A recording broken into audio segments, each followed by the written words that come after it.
Garis ini mengubah hidup saya. Yap, betul, garis ini sesimpel ini mengubah hidup saya. Dengan memahami garis ini, hidup saya menjadi lebih efektif dan juga lebih objektif. Ya, kembali lagi di channel saya Pace Crypto. Sekarang saya akan menjelaskan bagaimana garis ini dapat dimaknai dalam berbagai aspek dalam hidup kita.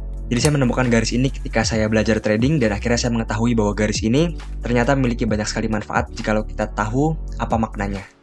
Ya, jadi garis ini ataupun prinsip ini dapat digunakan dalam semua hal, termasuk dalam trading cryptocurrency.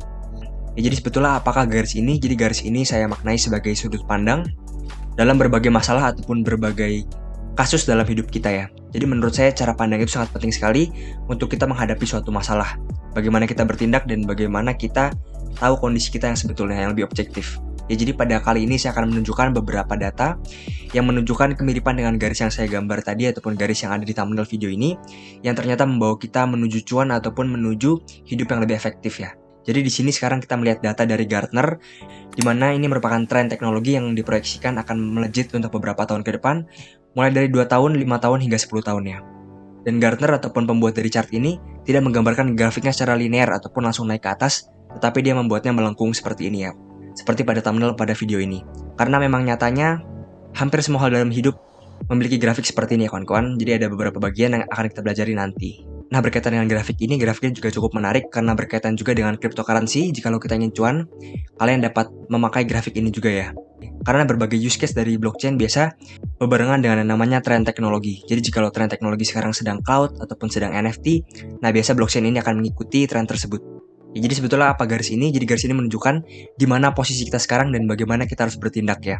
Misalnya kita lihat di sini NFT sekarang berada di puncak, artinya apa? Artinya dia siap untuk turun dan terbukti ya kawan-kawan karena data ini dibuat pada Agustus 2021 dan pada 2022 NFT mulai turun ya. Apakah hal itu hal yang buruk? Tidak sama sekali ya. Jadi saat penurunan tren NFT, menurut saya pribadi merupakan saat yang terbaik untuk kita mempelajari fundamental NFT dan juga cara membuat NFT bahkan. Agar kita siap untuk memasuki cycle di sini ya kawan-kawan ataupun memasuki tahap di mana NFT mulai berkembang dan mulai menghasilkan secara konsisten. Nah, berikutnya ada juga beberapa tren teknologi di sini yang dapat kalian pantau seperti misalnya di sini DeFi juga terpampang di sini. Jadi Gartner ini percaya bahwa DeFi akan mulai digunakan oleh banyak orang dan mulai profitable pada beberapa tahun ke depan. Nah, berikutnya grafik pada thumbnail juga mirip dengan yang namanya market psikologi ya. Ini merupakan gambar yang sangat fenomenal sekali. Mungkin kalian sudah tidak asing lagi melihat chart ini ataupun melihat gambar ini. Jadi gambar ini sangat membantu para trader pemula agar memiliki psikologi yang baik dalam menanggapi suatu harga. Intinya sangat mudah sekali kawan-kawan karena banyak sekali orang yang masuk pada saat euforia. Semua media mulai menampilkan cryptocurrency dan para retail tidak sadar bahwa itu merupakan saat yang buruk untuk membeli kripto. Dan mereka masuk pada euforia dan akhirnya mereka nyangkut ya kawan-kawan dan mengalami panik, denial dan sebagainya. Padahal saat-saat ini merupakan saat-saat terbaik untuk mengakumulasi suatu aset ataupun suatu cryptocurrency ya. Jikalau kita memahami tabel ini, kita akan menjadi lebih cuan untuk jangka panjang tentunya. Nah, berikutnya juga di sini saya memiliki tabel Dunning-Kruger Effect, bukan kalian tidak asing lagi.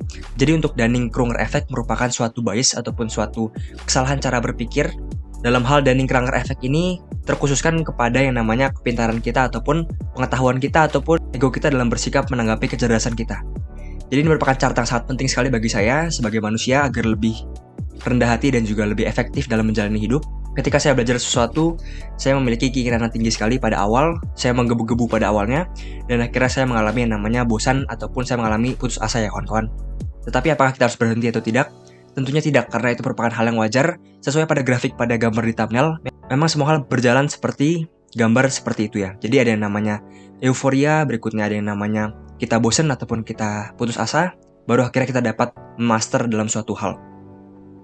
Kalau dalam grafik ini cukup menarik, jikalau kita mempelajari suatu skill baru, biasa kita akan merasa percaya diri berlebihan ya kawan-kawan. Pada awalnya kita akan merasa kita mengetahui segalanya.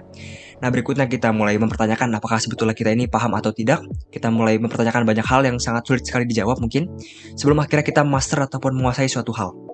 Jadi grafik ini menurut saya sangat penting sekali untuk memanajemen emosi saya ketika saya mempelajari suatu skill baru ataupun menghadapi suatu masalah. Karena memang ada saatnya kita terbang, ada saatnya kita putus asa sebelum akhirnya kita menjadi master dalam suatu hal. Ya, jadi gambar ini sebetulnya dibagi menjadi 4 ya. Ada bagian pertama, bagian kedua, bagian ketiga, dan bagian keempat. Nah, bagian kedua ini merupakan bagian yang sangat berbahaya karena biasa kita sedang dalam kondisi yang tidak stabil.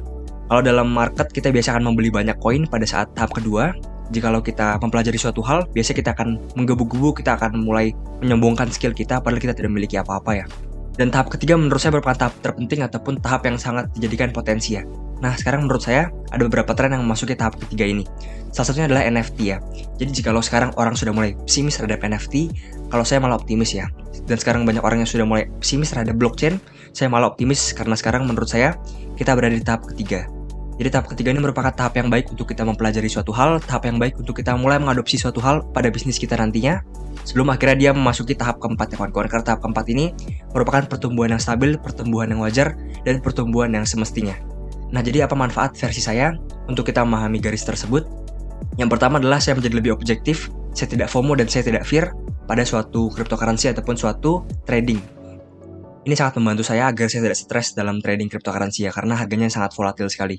Nah, berikutnya memanajemen emosi dalam mencapai goals. Jadi ketika saya merasa sedih, saya merasa mempertanyakan banyak hal, mempertanyakan kredibilitas saya percaya bahwa sekarang saya berada di tahap despair ya kawan. Dan saya akan berusaha sekuat tenaga untuk melewati tahap tersebut. Nah, berikutnya kita dapat mengetahui waktu terbaik kita untuk belajar, waktu terbaik kita untuk memulai bisnis, ataupun waktu terbaik kita untuk mengadopsi suatu teknologi ataupun suatu hal ya. Ini sangat penting dan sangat menguntungkan sekali jika kita tahu di mana posisi kita dalam suatu tren ataupun suatu masa depan. Nah, berikutnya kemungkinan bias yang muncul pada perspektif ini adalah tujuan atau goals yang salah. Ini sangat berbahaya sekali, karena kita harus menentukan dulu tujuan dan goals yang betul dulu. Kita harus menganalisa dulu, apakah tujuan dan goals yang akan berkembang pada masa mendatang. Jikalau goalsnya salah, tentu akan sangat berbahaya dan sangat tidak bermanfaat bagi kita. Nah, berikutnya adalah menentukan posisi yang salah. Ya, karena tabel ini tidak spesifik ya kawan-kawan, jadi ada banyak sekali kemungkinan bias ataupun kemungkinan perspektif yang salah dari kita yang menyebabkan kita lebih tidak efektif lagi. Jadi kita harus memahaminya dengan lebih netral ya kawan-kawan. Nah, sekian video dari saya kawan-kawan, semoga video ini bermanfaat. Jangan lupa untuk like, komen, dan juga subscribe di video saya. Terima kasih ya kawan-kawan.